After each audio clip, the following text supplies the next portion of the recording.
I still haven't fully set up to my new place yet. I've been moving the last couple of weeks, which is why the episodes have been so sparse and quick. Hopefully by next week, I'll be set up and ready to go.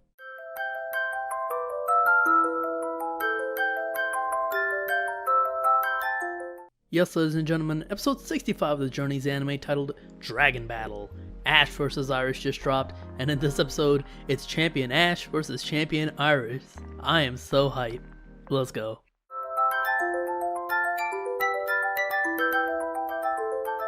Ash gets a letter from Iris from the Unova region, challenging to a battle. He's close to getting to the Hyper class or the Ultra class, and she's in the Super class right now, battling to get there as well. Our heroes get to the Unova region, and Go of course wants to capture Pokemon. He captures Pampor and Pansear, but can't find Pansage, when he spots what looks like a Pansage in the tree and throws a Pokeball at it. Turns out it's Iris. This is a nice callback to how Ash originally met Iris in the Best Wishes series, so that was a nice bit. Except this time, she's a lot nicer to Go than she was to Ash originally. Anyways, Ash is in Oplucid, and that's when he meets Drayden. Drayden's there with his Axew. They chat for a bit before Ash goes into the gym for his battle against Iris. When they spot her, she's in her Black and White 2 champion outfit, but they don't know what the outfit is, so they're shocked to find out that she is, yes, indeed, the champion of the Unova region. A couple of things. So first of all, I am so glad that they made Iris champion. I think that's one of the best things that Black and White did so well, and in this case, now Iris being Unova champion, that's awesome in the anime as well. The only thing I was disappointed by was that we didn't really get to hear her champion theme, which I think is amazing. I ranked it number 3 on my best champion themes list if you want to click on the iCard and check that video out. Anyways, Ash, Go, and Iris talk for a bit.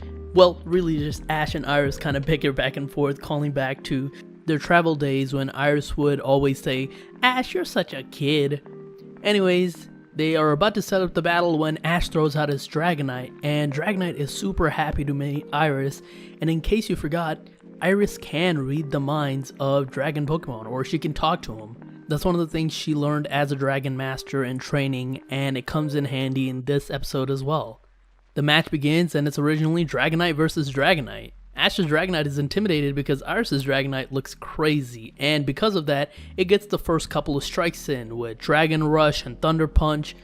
Eventually, Ash counters back with Hurricane, and Iris tries to use Ice Beam, but Ash blows the Hurricane into the roof, which causes a bit of an awkward moment, but that's instrumental to the rest of the episode as well. Also, can I just say, Iris' Dragonite has some incredibly varied move. No wonder she became champion. Ice Beam, Thunder Punch. I know her Dragonite already had that moveset even in Black and White, but I forgot because it's been so long, so it was pretty awesome to see. Anyways, Iris' Dragonite uses another Dragon Rush, so Ash's Dragonite is really hurt, and Ash realizes he needs to back out from this battle because it's not a good matchup. So he recalls Dragonite and brings out his Dracovish. Dracovish is interesting. It's unlike any Pokemon that Iris has probably ever faced, and it's a dragon type that she doesn't know much about, yet she finds cute. This is pretty similar to the gag about Misty finding even the ugliest water Pokemon, including Tentacle, cute. In this case, it's Iris, but it's funny because even though it doesn't look like much, Dracovish seems like Ash's up-close and personal threat because he's able to grab Dragonite in its mouth and freeze it with Ice Beam, immediately KOing him. Both the combination of Fishious Rend and Ice Beam, and that is just incredible. And so to counter that Dracovish, she brings out her ace, Iris' Haxorus. It evolved from Axew, which is amazing, and now it's a Haxorus. And because Iris has seen how much of a up-close threat that Dracovish can be, she uses Dragon Pulse and Psycho Cutter from a distance to get rid of it. The gamer in me wants to yell at her for teaching it Dragon Pulse because it's a physical attacker, but in this case, Haxorus needs a far-range move, so I agree with her actually giving it Dragon Pulse. Maybe she could have given it something else, but I think Dragon Pulse is probably the best distance move it can learn. Ash has to bring out his Dragonite, who's hurt from the previous battle, but this Dragonite is super tough. It eats a clanging scales from Haxorus, and Haxorus, by the way, is able to get rid of the confusion caused by it by just banging his head. This is actually similar to Gladion's Lycanroc biting itself to get rid of confusion from outrage. Ash's Dragonite is raring to go and is screaming when Iris talks to it by using her hand, and she tells it, hey, relax, have fun with the battle. And that gets Dragonite loose, as Ash is using Hurricane, and he's just building up Hurricane to use on himself as kind of a counter shield. This to block Psycho Cut.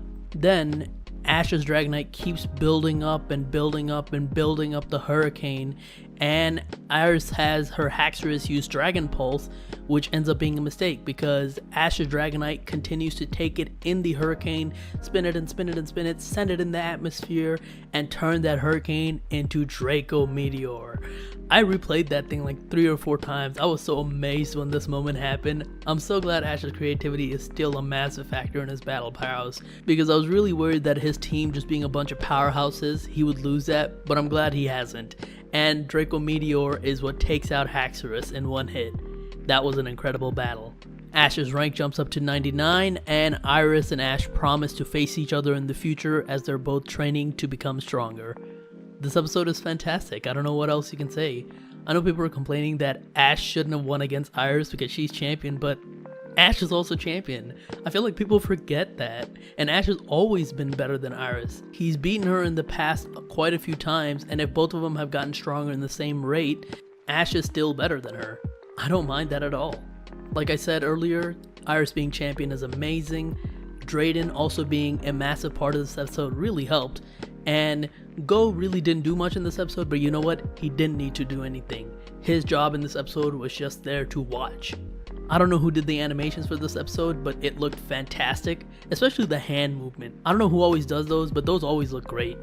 And they even used a original soundtrack from like a movie or an old series. I'm pretty sure it was a movie, but they used it in this battle, which was great. Overall, I really enjoyed this episode, and if you haven't already, definitely check it out.